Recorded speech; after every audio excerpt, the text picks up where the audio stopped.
Hi, good evening, and welcome to St. Peter's Hove for our next little step along the way in following St. Mark's Passion account.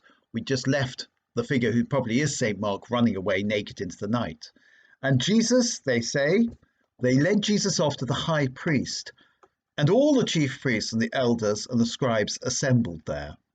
Peter had followed him at a distance, right into the high priest's palace, was sitting with the attendants, warming himself at the fire. The chief priests and the whole Sanhedrin were looking for evidence against Jesus in order to have him executed, but they could not find any. Several people came forward and brought false witness against him, but their evidence was conflicting. Now, we've got several things happening here. They led Jesus off to the high priest, obviously tied up and bound. Jesus was led. Again, that word, that passive voice, reminds us of what Isaiah says, like a lamb to the slaughter, he was led, etc. So Jesus is fulfilling the prophecy of Isaiah, going meekly to meet his tormentors. And all the chief priests and the elders and the scribes assembled there. And then we have the whole Sanhedrin were looking for evidence against him. So there's Jesus on his own. Peter is following at a distance. The others have run away completely. And the whole Sanhedrin, all the high priests, all the scribes, most unlikely that all of the high priests, all the priests, all the scribes, all the Sanhedrin were there. There must have been a considerable grouping of them, but not all of them. But of course, from the point of view of St. Mark's Gospel, he wants to emphasize that Jesus is being rejected by the whole of Israel. In other words, Jesus is fulfilling once more the prophecy of Isaiah. He had no beauty in our eyes. He was despised and rejected by men. His isolation is total. So that's why I think there's this emphasis on all the Sanhedrin, all the high priests. They'd all ganged up against him. I don't think he's sort of saying that this was the whole Jewish nation was committing this terrible crime of deicide, which is a later interpretation. I don't think that's present here. I don't think there's an anti-Semitic point behind all this.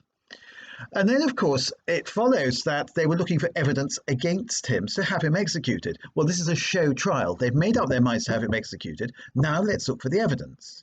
Whereas in a proper trial, you look at the evidence and then you make your conclusion.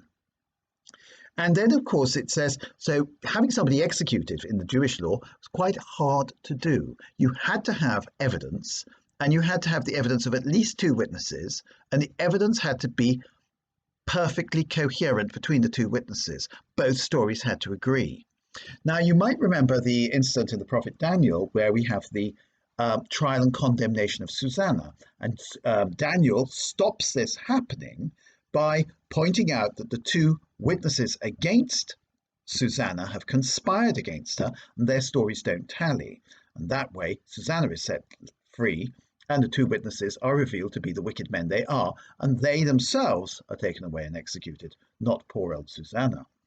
And Jesus, too, is like Susanna. He is subject to a show trial, but the show trial is so shoddily put together, it doesn't actually work, because these suborned witnesses, these paid witnesses, these people who've been told to lie about Jesus, can't get their story right.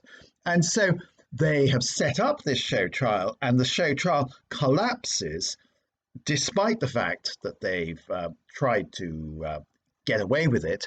Their own best efforts fail. So once more, St. Mark is emphasizing the innocence of Jesus. The lamb led to the slaughter. The lamb is innocent. He has done nothing wrong. And so he's countering the great calumny that was placed against Jesus in the early years of the church. He was a criminal and his followers are the followers of a criminal. He's not a criminal. He's completely innocent. The real criminals are the people who are trying to frame him, the people who are perverting justice in this way. Anyway, we'll look more at the trial of Jesus tomorrow.